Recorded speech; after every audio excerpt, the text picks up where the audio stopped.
একটা মানুষ কিভাবে এতটা পরিবর্তন হতে পারে, কিভাবে পারে এতটা ভালোবাসা শিখিয়ে ভালো থাকাটাই কেড়ে নিতে।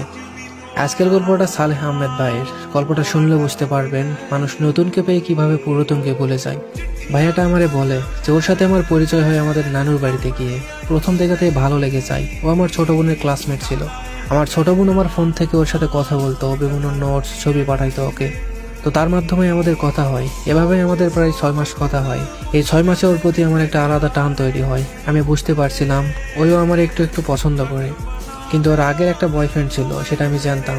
কিছুদিন পর শুনতে পেলাম যে ওর ব্রেকআপ হয়ে গেছে। তো তার কিছুদিন পরেই, দিনটা ছিল সোমবার, সন্ধ্যা 7টা 15 মিনিটে আমি ওকে প্রপোজ করি। আমি ওকে বলি আমি তোমার হাতটা সারা জীবনের জন্য ধরতে চাই। ও কিছুই বলেনি, শুধু কিছুদিন সময় নিয়েছিল। তো তারপর ও রাজি হয়ে যায়। তারপর আমাদের রিলেশনটা শুরু হয়। ও কলেজে ভর্তি হওয়ার আগ পর্যন্ত সবকিছু ঠিকঠাকই ছিল, কিন্তু কলেজে ভর্তি হওয়ার পর থেকে কেমন যেন বদলে যেতে শুরু করলো। রিলেশনের শুরুতেও আমাকে অনেক কেয়ার করতো, ভালোবাসতো, সবসময় খোঁজ নিত, 3 বেলা জিজ্ঞেস করতো আমি খেয়েছি কিনা। এতটা ভালোবাসা কেয়ারিং পেয়ে আমি ওরে এতটাই ভালোবাসলাম, ওরে ছাড়া আমার কোনো কিছুই ভালো লাগতো না। সারাক্ষণ ওর সাথে কথা বলতে মন চাইতো। ওরে ছাড়া আমি কিছুই বুঝতাম না, সবসময় ওর কথা মনে পড়তো। তো এইভাবেই চলতে থাকে। এসএসসি শেষে ও ইন্টারে ভর্তি হলো কলেজে। কিছুদিন ভালোই চললো, বাট তারপর থেকে শুরু হলো অবহেলা।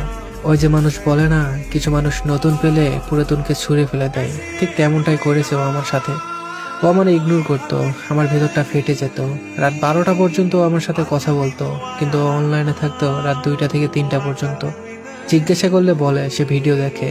একদিন ওর ফোন নিয়ে দেখি ও অনেক ছেলের সাথে কথা বলে, যা আমি মেনে নিতে পারছিলাম না। আমার সব থেকে খারাপ লাগতো, ও আমার কথা শুনতো না। আমি যা বলতাম সবকিছুর ঊর্ধ্বে চলতো।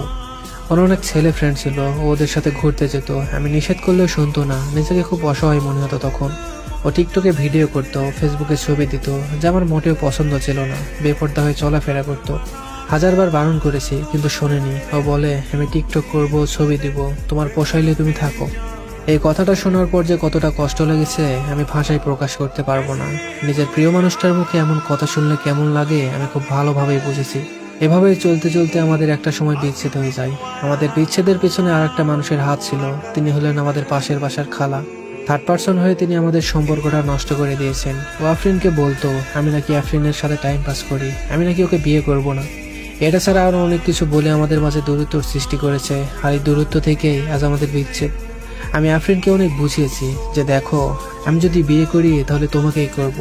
তাও সে বিশ্বাস করেনি। আমার এতদিনের ভালোবাসা একটা মানুষের মুখের কথাই শেষ করে দিল।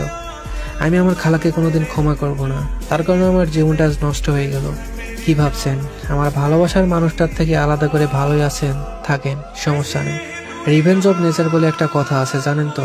প্রকৃতি আপনার হিসাব ঠিকই নিয়ে নিবে, আজ না হয় কাল, শুধু সময়ের অপেক্ষা। সেই দিন হয়তো আমার কাছে ক্ষমা চাওয়ার মুখটাও আপনার থাকবে না। আমাকে আমার ভালো থাকার মানুষের থেকে আলাদা করে আপনি কখনোই ভালো থাকতে পারবেন না। আচ্ছা একটা কথা বলেন তো, কি পেলেন আফরিনকে আমার থেকে আলাদা করে? আমি তো আপনার কোনো ক্ষতি করিনি। আমি আপনাকে নিজের খালার মতোই দেখেছিলাম, আজ তারা এই প্রতিদান দিলেন। আপনার এই কাজ আমি কখনোই ভুলতে পারবো না। আমার দীর্ঘশ্বাসগুলো আপনাকে ভালো থাকতে দিবে না, দেখে নিন। আমি আফরিনকে পাওয়ার জন্য আমার ফ্যামিলির কাছে আজ খারাপ ছেলে, আমার ভাই বোনদের কাছে খারাপ ভাই। আমার নিজের খালার সাথে আজ 2 বছরের কোনো সম্পর্ক নেই আমার, শুধু ওকে পাওয়ার জন্য। দিন শেষে আমি ওকে হারিয়েই ফেললাম। আজ আমাদের বিচ্ছেদের 6 মাস হয়ে গেল, তারপরেও ওর প্রতি আমার ভালোবাসা একটুও কমেনি, বরং আগের থেকে বেশি মিস করি, বেশি ভালোবাসি। আমি ওকে কখনো ভুলতে পারবো না। ওকে পেয়ে গেলে হয়তো আমার চাওয়ার কিছুই থাকতো না। তার জীবনে যত না পাওয়ার গল্প আছে, ওকে পেয়ে গেলে হয়তো সব না পাওয়ার গল্পগুলো ভুলে যেতাম। আফরিন, আমি তোমাকে কিছু কথা বলতে চাই। আমি জানি তুমি যার সাথে আছো ভালো আছো। আমি চাই তুমি ভালো থাকো, সেটা যে কারোর সাথে হোক না কেন। আর একটা কথা, আমি অনেকবার চেয়েছি তোমায় ঘৃণা করতে, কিন্তু কখনোই পারিনি।